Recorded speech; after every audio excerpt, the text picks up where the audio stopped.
जानेंगे वेबर के स्थानीयकरण के सिद्धांत के बारे में। वेबर ने औद्योगिक स्थानीयकरण के बारे में अपने जो विचार दिए हैं उसे हम इस तरीके से समझ सकते हैं।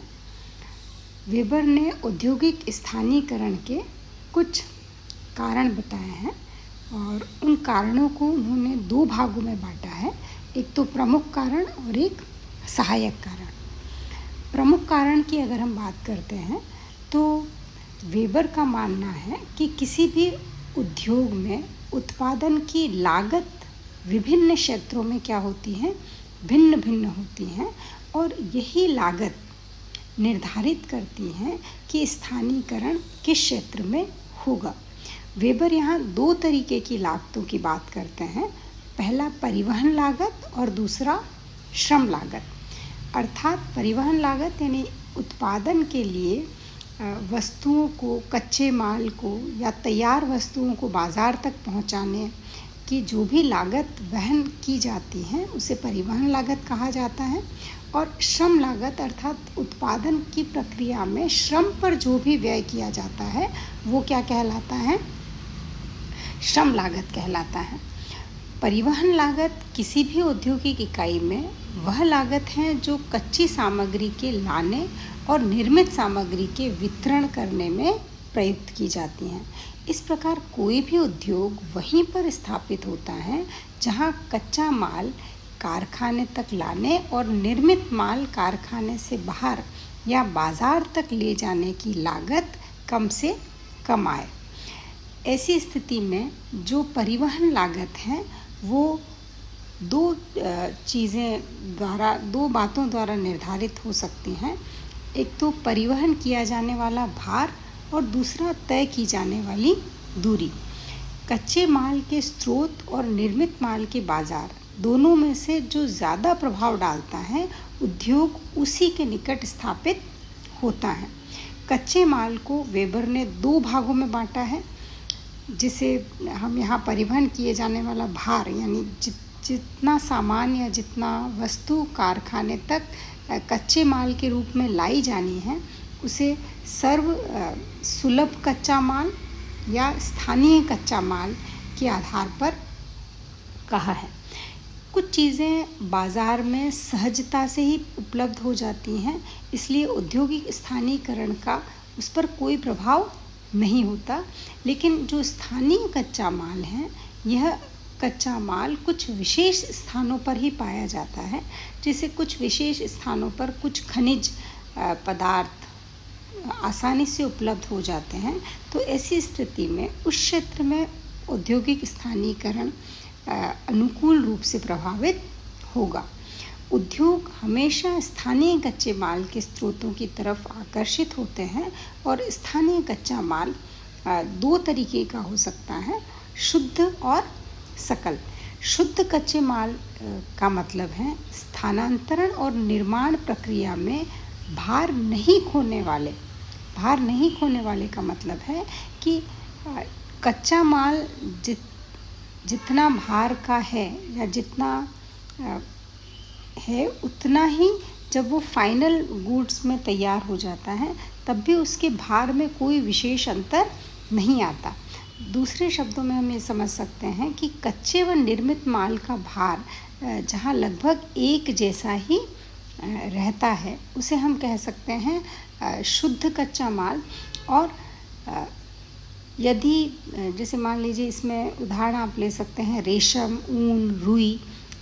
और शुद्ध कच्चा माल औद्योगिक स्थानीयकरण पर कोई विशेष प्रभाव नहीं डालता, क्योंकि कुल मिलाकर उस पर परिवहन की लागत क्या रहती है, एक जैसी ही रहती हैं, चाहे ऐसे उद्योगों का स्थानीयकरण कच्चे माल के नज़दीक हो या बाज़ार के नज़दीक, क्योंकि दोनों अलग अलग चीज़ें। आप कच्चे माल के पास में उद्योग लगाएंगे तो आपको कच्चे माल कैरी करके लाना क्या रहेगा, बहुत ही परिवहन में आसानी रहेगी और उसको बाज़ार तक पहुंचाने में मुश्किल रहेगी। लेकिन यदि सामान का भार इस तरीके का है कि कच्चा माल और निर्मित वस्तु दोनों का भार लगभग एक जैसा ही है, तो ऐसी स्थिति में वो उद्योग भले ही कच्चे माल के नज़दीक हो या बाज़ार के नज़दीक, उस पर कोई फ़र्क नहीं पड़ता है। इसके अलावा यदि हम सकल कच्चे माल की बात करते हैं तो सकल कच्चे माल का मतलब है कि जहाँ पर निर्माण प्रक्रिया जब होती है किसी भी वस्तु के साथ, तो जो निर्मित वस्तु होती हैं उसका भार कच्चे माल की तुलना में काफ़ी कम हो जाता है। जैसे यदि हम कच्चा लोहा, कोयला या गन्ना उद्योग की बात करें तो ऐसी स्थिति में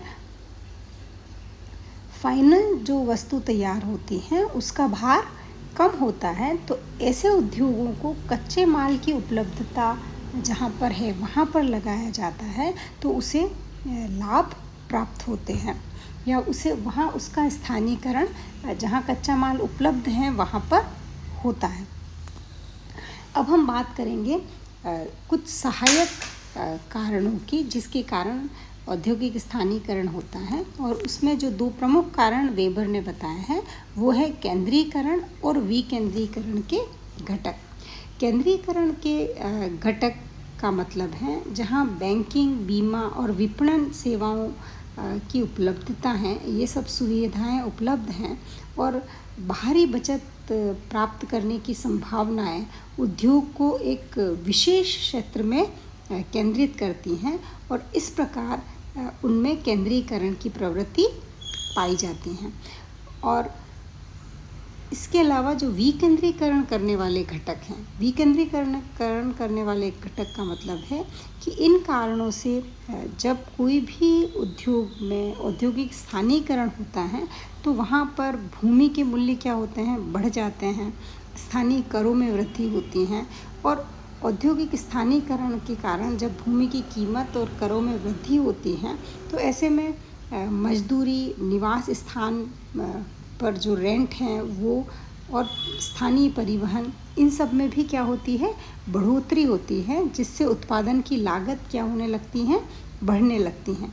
यह बढ़ती हुई लागत किसको प्रोत्साहित करती हैं, विकेंद्रीकरण को प्रोत्साहित करती हैं, ताकि उत्पादन की लागत कम की जा सके। तो यहाँ इन केंद्रीकरण और विकेंद्रीकरण भी बहुत महत्वपूर्ण घटक हैं जो स्थानीयकरण में महत्वपूर्ण भूमिका निभाते हैं। आगे चलकर वेबर दो प्रकार के स्थानीयकरण की बात करते हैं, एक तो खंडीय स्थानीयकरण और दूसरा वो बात करते हैं सहस्थानीयकरण की। यहाँ हम सबसे पहले देखेंगे खंडीय स्थानीयकरण किसे कहते हैं। तो वेबर ने एक ही उद्योग के एक से अधिक स्थानों पर स्थानीयकरण को भी स्पष्ट किया है और उसे उन्होंने खंडीय स्थानीयकरण कहा है। जैसे मान लीजिए कागज़ उद्योग हैं जहाँ पर कागज़ और लुगदी बनाना दोनों ही कारखानों में काम किया जाता है, और इसमें कच्चे पदार्थ की उपलब्धता के पास लुगदी बनाने वाला कारखाना और उपभोग केंद्र के पास लुगदी से कागज़ बनाने वाले कारखाना स्थापित किया जाएगा, और इस तरीके से स्थानीयकरण होगा। उसे हम क्या कहेंगे, खंडीय स्थानीयकरण कहते हैं। और खंडीय स्थानीयकरण के अलावा वेबर ने सहस्थानीयकरण की बात भी की है, और वेबर ने उद्योगों के सहस्थानीयकरण की संभावना को बताते हुए कहा है कि कई बार कुछ उद्योग ऐसे होते हैं जिनके प्रमुख उत्पादन में कुछ भाग क्या हो जाता है, बेकार हो जाता है, और उसमें कुछ प्रक्रिया करके उसे बिक्री के योग्य बनाया जा सकता है। और ऐसी स्थिति में उत्पादन की संभावना और मितव्ययिताओं का लाभ उठाने के लिए या तो उसी प्रमुख उत्पादक द्वारा अन्य उत्पादकों द्वारा उस उद्योग का भी वहाँ पर स्थानीयकरण किया जाता है, और ऐसी स्थिति में वह उद्योग वहाँ पर विकसित होता है। तो इस प्रकार वेबर ने स्थानीयकरण की ये सब चीज़ें, खंडीय स्थानीयकरण, सहस्थानीयकरण और किस तरीके से जो केंद्रीकरण और विकेंद्रीकरण करने वाले घटक या परिवहन की लागतें और श्रम लागतें, इन पर बहुत विशेष जोर दिया है। लेकिन कुछ कारणों से वेबर के इस स्थानीयकरण सिद्धांत की आलोचना भी हुई है। उसकी आलोचना में जो प्रमुख बातें हैं वो इस प्रकार हैं। सबसे पहला हम देख सकते हैं, काल्पनिक और अवास्तविक तथ्यों पर आधारित सिद्धांत इसे माना जाता है, क्योंकि जो सर्जेंट फ्लोरेंस का सिद्धांत है लोकेशन का, उन्होंने कहा है कि प्रस्तुत मान्यताएं अवास्तविक हैं व तर्क आवश्यकता से अधिक सरल हैं। जितना सरल तरीके से उन्होंने चीज़ों को समझा दिया है वो वास्तव में वैसी या उतनी आसानी से स्थानीयकरण नहीं होता है, ऐसा सार्जेंट का मानना है। केवल 2 घटकों परिवहन लागत और श्रम लागत पर ही उन्होंने विशेष जोर दिया है। हमने सिद्धांत पढ़ते वक्त भी देखा था कि उन्होंने 2 तरीके की कोस्ट के आधार पर औद्योगिक स्थानीयकरण होने की बात कही है, जिसमें परिवहन लागत और श्रम की लागत को सबसे ज़्यादा उन्होंने महत्व दिया है। लेकिन आलोचकों का कहना है कि इसके अलावा भी कई ऐसी बातें हैं जो ये निर्धारित करती हैं कि औद्योगिक स्थानीयकरण किसी निश्चित क्षेत्र में किस तरीके से होगा। वेबर ने उपभोग केंद्र निश्चित स्थान पर माना है, जबकि वास्तव में उपभोग केंद्र जैसी कोई स्थिति नहीं होती। हर व्यक्ति, एक देश में रहने वाला हर व्यक्ति क्या होता है, उपभोक्ता होता है कहीं ना कहीं, और वो वस्तु का उपभोग करता है। तो हम किसी उपभोग केंद्र या एक पर्टिकुलर किसी एक क्षेत्र को उपभोग केंद्र जैसी स्थिति में नहीं रख सकते हैं, जैसा कि वेबर ने कहा है। सिद्धांत में गैर आर्थिक कारकों को महत्व नहीं दिया गया है, जबकि कई बार जो केवल आर्थिक कारण ही इम्पॉर्टेंट नहीं होते, ऐतिहासिक तथा सामाजिक कारणों से भी औद्योगिक स्थानीयकरण किया जाता है, और इस तरीके के किसी भी बात की व्याख्या वेबर ने नहीं की है। और डेनिसन के शब्दों में यह विश्लेषण लागत मूल्य के विचारों से दूर है। यानी वेबर का जो सिद्धांत है वो तकनीकी विश्लेषण पर आधारित है, जो सामान्य रूप से समझना उसे कठिन है। इसीलिए डेनिसन ने कहा है कि यह लागत मूल्य के विचारों से दूर है तथा यह तकनीकी गुणकों के आधार पर निर्मित है। वास्तव में एक अर्थशास्त्री की जांच मुख्यतः लागत व मूल्य पर ही आधारित होनी चाहिए।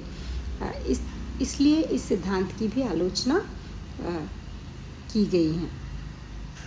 तो इस प्रकार से वेबर ने जो भी सिद्धांत अपना बताया है औद्योगिक स्थानीयकरण को, उसमें यातायात व्यय संबंधी मान्यता में सुधार करके या जो उपभोग केंद्रों के प्रति जो दृष्टिकोण है उससे थोड़ा व्यापक बना के इस सिद्धांत में सुधार किए जा सकते हैं।